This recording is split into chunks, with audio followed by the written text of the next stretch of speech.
Hello everyone, and welcome. Today's video is episode 1 of a new series that I'm doing called Coffee Explained, where I take a detailed look into some specific aspects of brewing coffee. The topic for today is how to build a recipe for your pour-over coffee. The first place we should start is in understanding that we should treat making a cup of coffee like baking a cake. There is a recipe to follow with different ingredients, different weights, different temperatures, different times. So what is our recipe?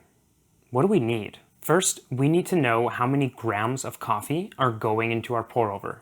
This is what we call the dose, and it's really crucial here that we use a scale to weigh it out. Volumetric measurements, like a scoop of coffee, are inaccurate and they won't provide consistent results. The second thing we need to know is how many grams of water are going into our entire brew. Third, we need to choose an appropriate grind size for the pour-over method. Fourth, we need to choose a proper temperature for our water. Although don't be too stressed about this one, it's easy to do even if you don't have a kettle that displays the temperature. And lastly, we need to pick out which techniques to use, like how we pour the water, and whether we do a bloom, or whether we stir that bloom or not. These are all of the main variables we are concerned with when it comes to our coffee recipe. Very quickly though, you'll notice that I didn't mention brew time.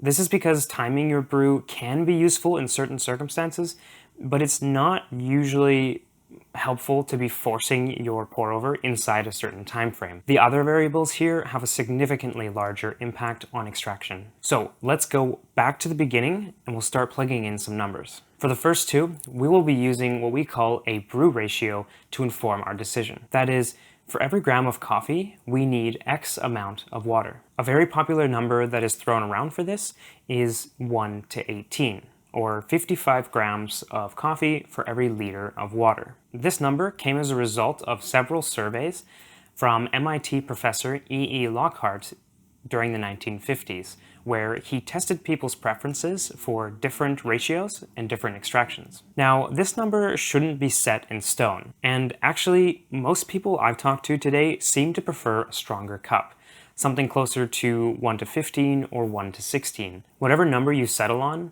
base it on your preferences, or the preferences of the person you're making the coffee for. If you're making a coffee for a friend, and you know that that friend likes to use a little bit of cream, you could probably get away with a stronger cup, something like 1 to 15, so that the coffee taste cuts through the milk. You can experiment with this, but stick within a safe range of 1 to 15 to 1 to 18. Moving on to grind, this one has always been very difficult to explain over the internet, but a widely referenced size for pour-overs is that you should grind your beans to look like kosher salt. This is a good starting point, but you'll need to adjust your grind to taste. If your coffee tastes too acidic to the point of being sour, you probably want to grind a little bit finer. If your coffee tastes too bitter or dry, you probably want to grind a little bit coarser.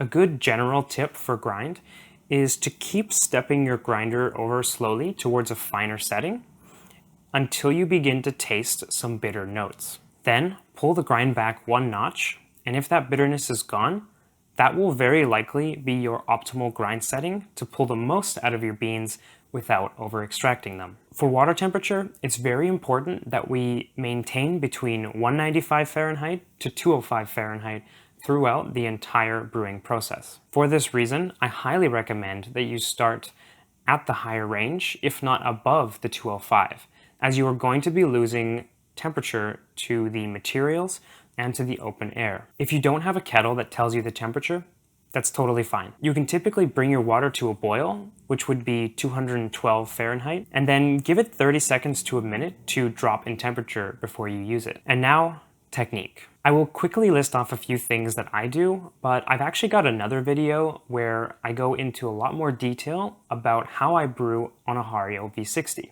So if you're interested in learning more about my techniques, you can visit that video here. But it's really important that whatever you decide to do, you create repeatable and consistent techniques. I will bloom my coffee. This means that I will add 2 to 3 times the amount of water as I started with in ground coffee. Then I'll wait about 30 to 45 seconds. I will also give the bloom a stir immediately after I've added the water. I pour all of the water at once in circles that go inward and then outward and back. Finally, I give the V60 a little bit of a swirl at the end to level out the bed of coffee. Okay, so this was a lot of information, and I want to make sure that we are on the same page. This is your recipe template. I specifically say template because while I've narrowed some of these numbers down a bit, there's still a range for you to choose from. Every coffee is slightly different based on where it comes from and who roasted it,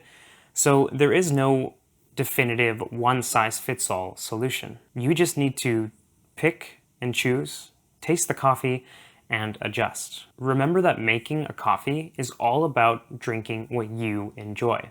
And your recipe might be very different from a friend's recipe, even if you're using the exact same beans. To use the template most effectively, try and keep all of your variables the same during your trials, and only adjust one.